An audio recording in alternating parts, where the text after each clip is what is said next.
Alhamdulillahirrabbilalamin. Wassalatu wassalamu ala asyrafil anbiya'i wal mursalin Sayyidina Muhammadin wa ala alihi wa sahbihi ajmain. Ilahi anta maqsudi wa ridhaka matlubi a'tini mahabbataka wa ma'rifatak. Rabbi syrah li sadri wa yassir li amri wahlul 'uqdatam min lisani yafqahu qawli. Assalamualaikum warahmatullahi wabarakatuh. Selamat datang kembali ke program Bicara Muslimah episod yang ke-13 bertajukkan Engkaulah Segalanya. Masya-Allah tajuk bersama-sama saya sahabat perjuangan Ustazah Azizah dan Ustazah Syiki. Assalamualaikum Ustazah. Waalaikumsalam. Tajuk hari ini Engkaulah Segalanya Ustazah. Apa tu yang dimasukkan? Masih rasa nak nyanyi lagi ya? Nyanyi lagi teruskan. Tak apa, sebelum kita nyanyi, sebelum kita kupas, kita akan baca dulu. Kita akan bacakan surah An-Nur ayat 41 hingga 46 dan juga terjemahannya. Bismillahirrahmanirrahim. Alam tara anna Allah yusabbihu lahu man fis samawati wal ardi wat tayru saffat. Kullu qad alima salatahu wa tasbihah. Wallahu alimun bima yaf'alun. Walillahi mulku samawati wal ardi wa ila Allahil masir. Alam tara anna Allah yuzji sahaban thumma yu'allifu bainahu thumma yaj'aluhu rukaman fatara al-wadqa yakhruju min khilalihi wa yunazzilu minas sama'i min jibalin fiha min bardin fayusibu bihi man yasha wa yasrifuhu an man yasha يكاد سنا برقه يذهب بالأبصار يقلب الله الليل والنهار إن في ذلك لعبرة لأولي الأبصار والله خلق كل دابة من ماء فمنهم من يمشي على بطنه ومنهم من يمشي على رجلين ومنهم من يمشي على أربع يخلق الله ما يشاء إن الله على كل شيء قدير لقد أنزلنا آية مبينات والله يهدي من يشاء إلى صراط مستقيم. Yang bermaksud, tidakkah engkau tahu bahawa kepada Allah lah bertasbih apa yang di langit dan di bumi dan juga burung yang mengembangkan sayapnya. Masing-masing sungguh telah mengetahui cara berdoa dan bertasbih. Allah Maha mengetahui apa yang mereka kerjakan dan milik Allah dan milik Allah lah kerajaan langit dan bumi dan hanya kepada Allah kembali seluruh makhluk. Tidakkah engkau melihat bahawa Allah menjadikan awan bergerak perlahan kemudian mengumpulkannya lalu dia menjadikannya bertumpuk-tumpuk lalu engkau lihat hujan keluar dari celah-celahnya dan dia juga menurunkan butiran-butiran dari langit dari gumpalan awan seperti gunung-gunung maka ditimpahkannya butiran itu kepada siapa yang dia kehendaki dan dihindarkannya dari siapa yang dia kehendaki.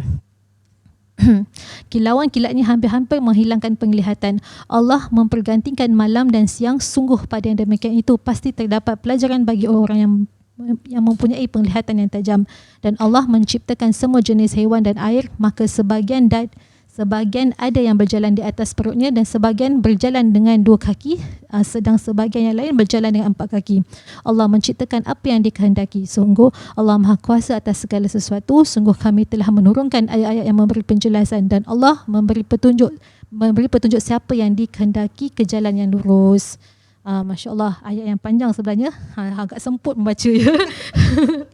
Tak apa, Masya Allah. Okay, sangat cantik penerangan ayat-ayat ni. Kalau kita lihat sebelumnya Allah menggambarkan orang-orang yang beriman yang akan dapat ganjaran di hari akhirat dan orang-orang kafir akan mendapat kerugian di hari akhirat pula. Dan ayat-ayat seterusnya dalam surah An-Nur yang tadi telah saya bacakan, Allah melanjutkan penjelasan tentang bukti-bukti petunjuk tauhid dan kekuasaan Allah Subhanahu Wa Taala. Maka kita teruslah, pasal ayat ini dah panjang kan, saya terus pada persoalan kita yang pertama lah. Semput sebenarnya baca. Masih. Okay, kita terus perbincangan kepada Ustazah Azizah. Okay, Ustazah, Allah SWT adalah pencipta seluruh alam. Seperti mana yang kita maklum, manusia diciptakan sebagai khalifah di bumi, diperintahkan untuk menyembah hanya pada yang esa. Seperti mana yang tajuk kita. Bagaimana pula dengan makhluk ciptaan Allah yang lain? Okay, kalau Ustazah boleh terangkan, silakan Ustazah, tafadhali. Okay, saya cuba. Bismillahirrahmanirrahim. Rabbi syrah li sadri wa yassir li amri wahlul 'uqdatam min lisani yafqahu qawli. Okey, soalan dia amat menarik. Macam kita selalu ingatkan kita adalah ciptaan Allah kan. Tapi pernah tak kita sekali-sekala renungkan we are not the only one. Bukan kita ciptaan Allah ni, makhluk Allah ni yang Allah bina ataupun Allah create lah kan. Bukankah hanya kita sahaja. So kalau kita tengok dalam dunia ni sajalah. Kita tengok pokok, kita tengok langit, kita pernah tak imbas kembali ini pun adalah Allah punya makhluk juga. Ini kat dalam dunia, belum lagi yang dekat yang outside of this world, yang orang panggil alam lain another realm seperti the creation of malaikat dan sebagainya. Dan Allah ni macam maha berkuasa kan. Jadi makhluknya bukanlah hanya kita sahaja. Allah ada ciptakan makhluk-makhluk yang lain. Jadi sebelum saya menjawab straight macam kena keadaan makhluk-makhluk yang lain ni semua macam mana kan, adakah mereka pun seperti kita kena menyembah Allah ataupun bagaimana makhluk-makhluk yang lain kan. Kita first kita cuba memahami kenapa Allah ciptakan makhluk yang lain. Jadi apa faedahnya lah sebenarnya kan untuk kita. Jadi first kita kena ingat yang segala ciptaan Allah Subhanahu Wa Taala ni mana sama ada di langit, di bumi, dia tidaklah sia-sia lah. Kirakan memang ada iktibar ataupun ada faedahnya. Dia ciptakan selain manusia selain manusia makhluk-makhluk yang membawa manfaat. Dia menciptakan makhluk-makhluk lain yang membawa manfaat bagi kehidupan manusia. Jadi macam as we know, seperti kita ketahui, Alin nak cakap English saja saya ni seperti kita ketahui kalau manusia ni adalah dia kita dipanggil khalifah fil ard. Okay, so ambassador lah, okay, seseorang yang represent ataupun representative di dalam dunia ni. Jadi macam kalau kita tengok makhluk-makhluk yang lain, kenapa Allah create dorang kan? Pertama sekali sebabnya adalah untuk makhluk-makhluk yang lain ni seperti pokok ke langit ke awan ni semua kan, dia menjadi sebagai bahan renungan bagi manusia akan keagungan dan kebesaran Allah Subhanahu Wa Taala. So kalau tak ada mereka, kita tak ada tool untuk sedar akan keagungan ataupun kebesaran Allah Subhanahu Wa Taala. So kalau kita dapat merenungkan, ini adalah Masya Allah, kalau kita tengok awan kan cantik kan. So kalau awan tu dah cantik, apa lagi penciptanya. Macam gitulah kita akan renungkan Allah dengan dengan all these ciptaan yang lain lah. Jadi dalam, kalau kita baca-baca hadis ke apa, kerap kali kita dapat mendengar ataupun melihat Rasulullah SAW menyuruh sahabat-sahabatnya untuk ataupun mengajak untuk merenungkan kejadian langit dan bumi dan hal-hal yang menakjubkan di dalamnya. Seperti apa? Seperti bintang-bintang, bulan, matahari. So kerap kali Rasulullah suruh sahabat membuat itu. Mengapa? Jadi kita ni sedar akan kebesaran Allah. Jadi kedua makhluk-makhluk Allah ni macam kita juga, dia pun menyembah Allah, tapi ada cara-caranya tersendiri. Okay? Kat dalam ayat ni kan dia sebut pasal tasbih kan. Tasbih tu maksudnya memuji Allah. So kita kalau manusia memuji Allah, kita zikir, kita solat, kita kita mengagungkan Allah lah, cakap subhanallah, macam memuji Allah. Jadi makhluk yang lain ni macam mana diorang pun berkata-kata kan. Macam kita tengok pokok. Pokok dia tak boleh berbual. Jadi macam mana dia memuji Allah? Macam memuji Allah. Kita tengok langit pun dia tak berbual. Macam mana tu memuji Allah? Tapi mereka ada cara-cara tersendirinya yang luar daripada pengetahuan kita. Macam dengan mereka menjalankan tujuan mereka. For example macam hujan, kita tengok hujan kan. Hujan tu tujuannya adalah untuk memberikan rezeki kepada kita kan, untuk memberikan air kepada kita kan. Itu adalah salah satu tanda ta'abbud, salah satu tanda yang mereka tu sedang menyembah Allah. Itu adalah salah satunya. And saya rasa saya share lah ni satu ni, mana dia dah hilang pula. Jadi macam matahari, bintang, bulan-bulan dan seluruh makhluk yang ada ni semua, dorang ni sebenarnya patuh. They are there dengan apa yang Allah plan untuk dorang buat tu sekarang. Itulah yang mereka sedang buat. Jadi dengan itulah mereka cara mereka menyembah Allah lah. Itu salah satu contoh lah.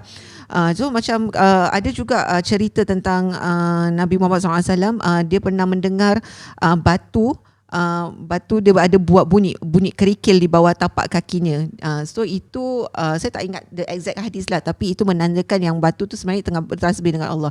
Nabi juga pernah bila dia tengah berkhutbah, dia pernah dengar dia je lah yang tahu kan, pasal dia memang Rasulullah kan. Dia dengar pokok menangis.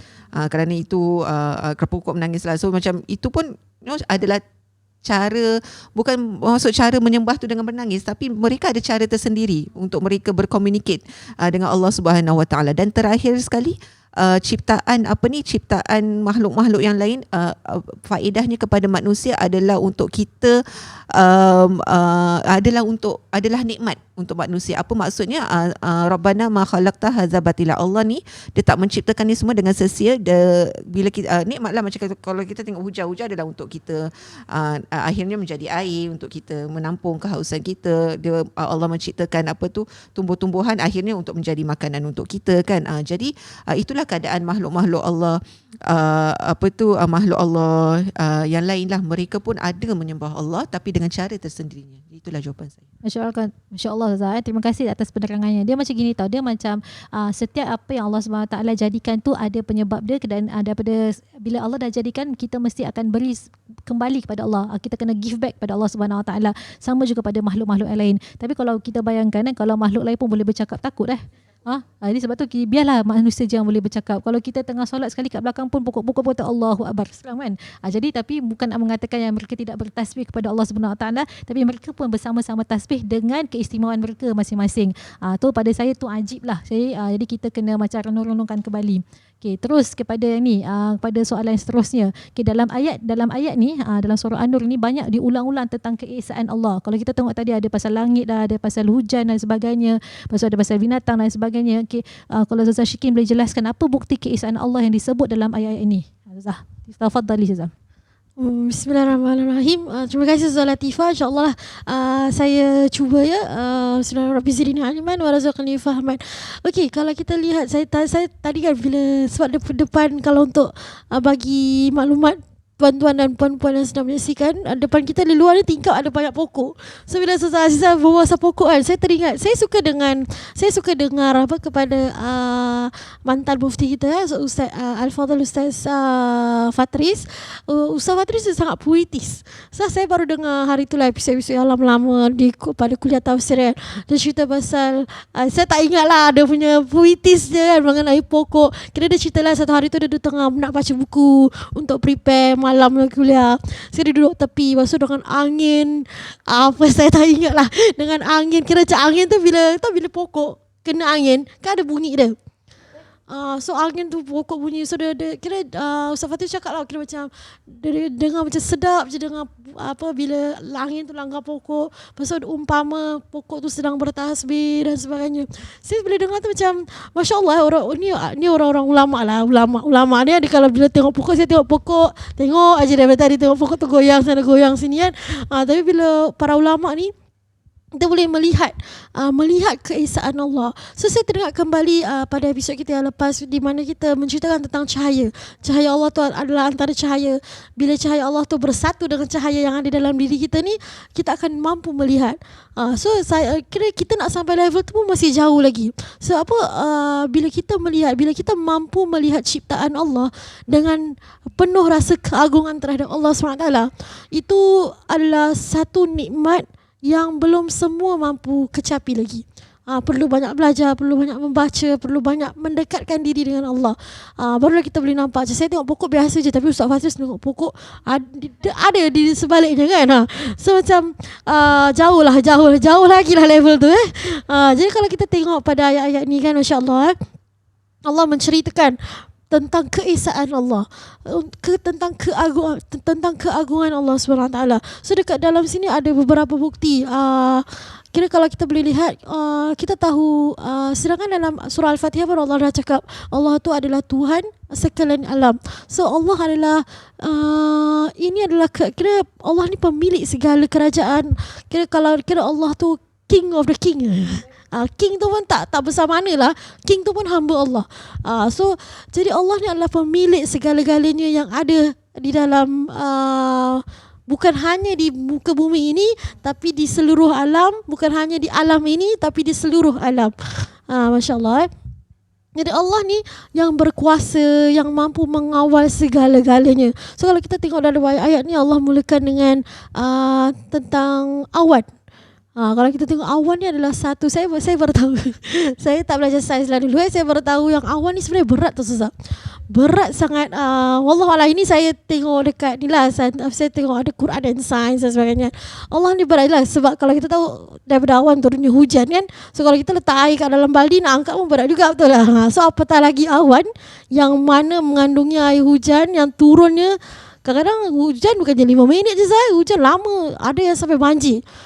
So ada yang mengatakan awan ni ada banyak-banyak jenis yang mana saya tak boleh namakan lah, sebab saya pun tak ingat nama, tak tahu nak sebut macam mana pun. Bukan pakar saya lah. Tapi ada yang mengatakan awan ni ada jenis-jenis awan ni lah seberat 300 tan, seolah-olah macam 300 gajah. Ada yang 500 gajah. Ya Allah, satu gajah pun tak terangkat. Siapa lah yang angkat gajah? Saya naik gajah dulu pernah, Masya Allah. Okay, so maknanya apa? So bayangkan macam kita kalau meja ni tadi, tuan-tuan nampak meja ni tadi, seorang tolak pun tak daya tadi. Perlukan ramai orang. So apatah lagi awan. Tapi tengok betapa berkuasanya Allah. Awan tu banyak. Dunia ni luas, tapi Allah mampu mengawal. Sebab apa? Memang itu yang memang Allah ciptakan. Dan kalau saya teringat kisah Nabi Sulaiman, Nabi Sulaiman mukjizatnya pun adalah mengawal angin. Angin yang tak nampak tu macam mana boleh kawal kan. Memang itulah kuasa Allah yang mana Allah berikan keistimewaan kepada nabi-nabi lah, menerusi mukjizatnya. So itu satu, kira daripada awan masuklah hujan, proses-proses hujan lah. Saya suka kalau kita lihat, kalau kita tahu, kita belajar dulu yang turunkan hujan siapa? Malaikat Mikail. Kira itu adalah malaikat lah. Malaikat ni adalah Allah tu berkuasa kan. Buat apa Allah nak buat kan? Suruhlah. Kalau saya maan nak ambil barang kat depan, saya tak ambil sendiri sebagai lah. Amar ambilkan lah. Padahal boleh ambil, boleh. Tapi kita kan ada kuasa, suruhlah orang. Tak adalah macam itu. So begitulah Allah. Kira malaikat ni adalah kira Allah, malaikat ni bertanggungjawab untuk bukan kata membantulah, kira macam mentadbir negara lah, So malaikat Mikail ni adalah malaikat yang bertanggungjawab untuk memberi rezeki. So salah satunya adalah hujan. Saya dengar ini daripada Ustaz Badilisha. Beliau mengatakan kira ada, saya tak ingat lah hadis mana, tapi dia katakan tak ada satu titik hujan pun yang turun di muka bumi ini tiada manfaat. Kira kita kalau tengok hujan turun ni berjatuh, tapi tak adalah kita nak sampai nak tengok detail masalah. Maknanya apa? Allah mentadbir dunia ni, segala detail sampai setiap titik hujan tu pun ada Allah salurkan. Kira macam walaupun satu. So kalau kita lihat, kalau kita boleh muhasabah diri kita lihat, tak ada satu apa pun yang ciptaan Allah di muka bumi ini, tiada satu pun yang tiada gunanya. Pasti akan ada gunanya. Cuma nak kena belajar lah, nak kena tahu apa gunanya. Okay? Jadi kalau kita dah, itu satu tentang awan. Dan kemudian Allah ada ceritakan lagi pasal malam dan siang.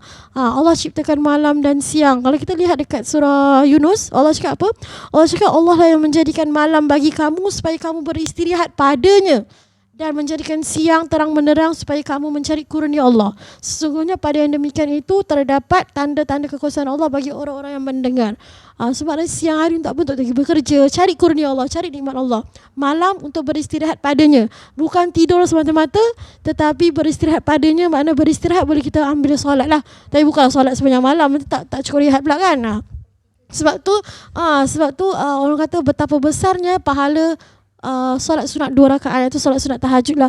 Sebab ketika orang sedang beristirahat, kita beristirahat padanya. Kita bukan beristirahat pada katil, tapi pada Allah SWT. Dan kemudian Allah sambung juga pada bukti yang seterusnya pada berbagai jenis makhluk.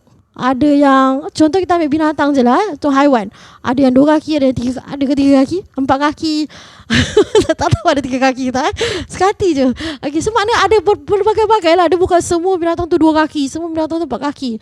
Tidak. Tapi kalau kita tengok akhir zaman ni makin banyak binatang-binatang laut yang kira tak pernah wujud sebelum ni, tiba-tiba wujud. Kira katanya daripada yang memang asalnya kehidupan mereka di lautan yang begitu dalam. Tapi tak ada. Tapi sekarang dah akhir zaman kan, dah macam-macam, semua binatang yang tak pernah nampak sebelum ni semua keluar. So makin kita tengok macam saya kalau tengok dekat Facebook banyak macam wujud kan binatang-binatang ni. Tapi memang itu kuasa Allah lah. Allah Maha berkuasa, Allah Maha mengetahui akan segala ciptaannya.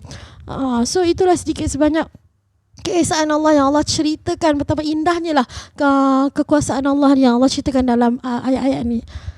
Terima kasih Zashikin.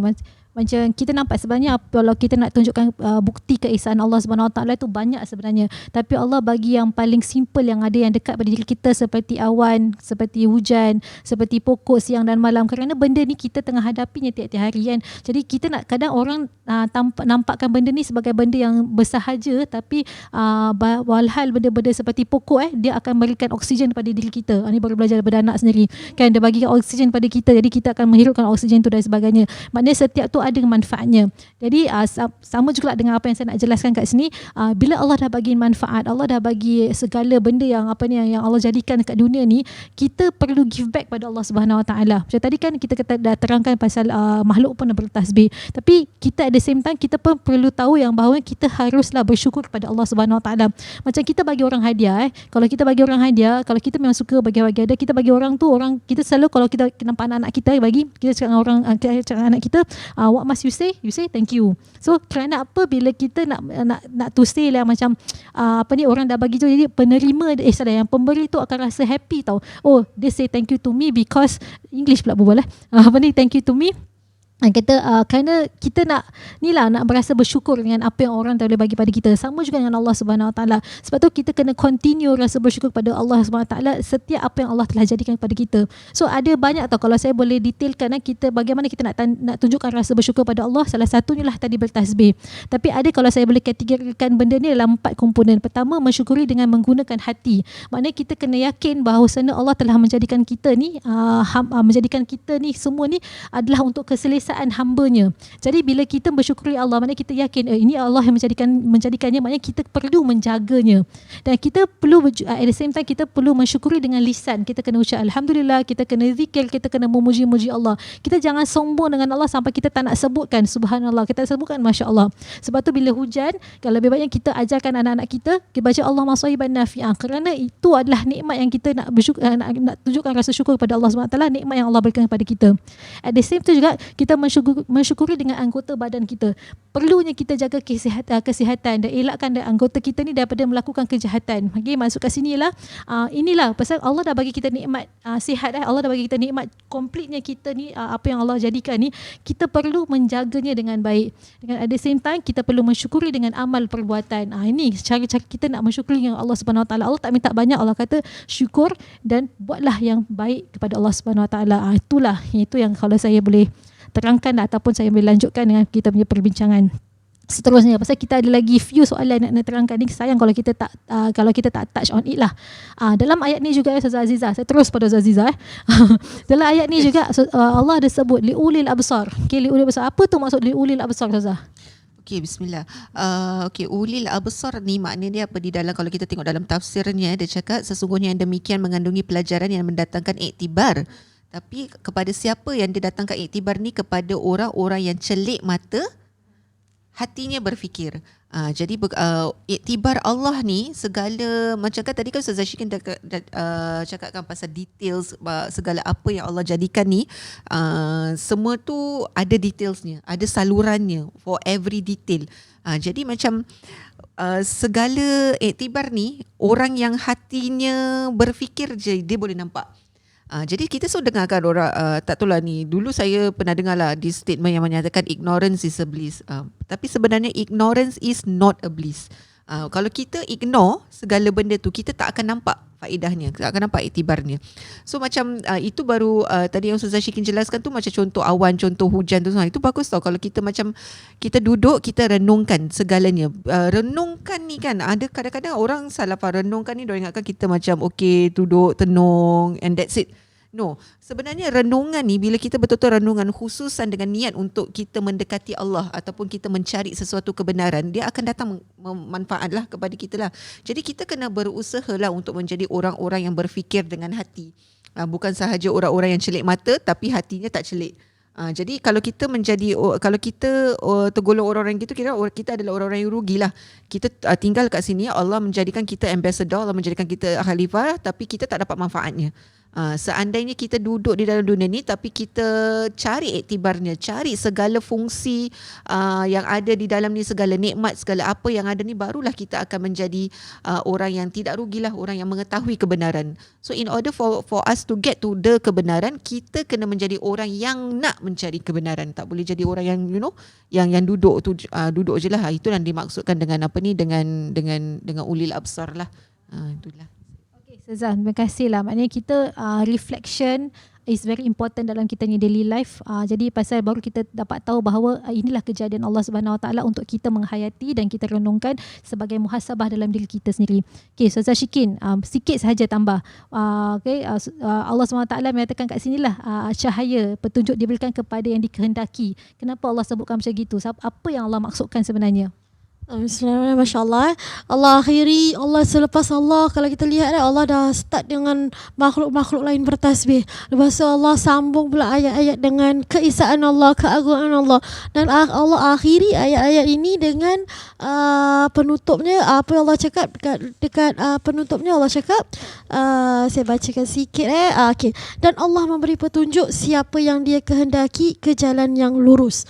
Selepas sungguh kami telah menurunkan ayat-ayat yang memberi penjelasan.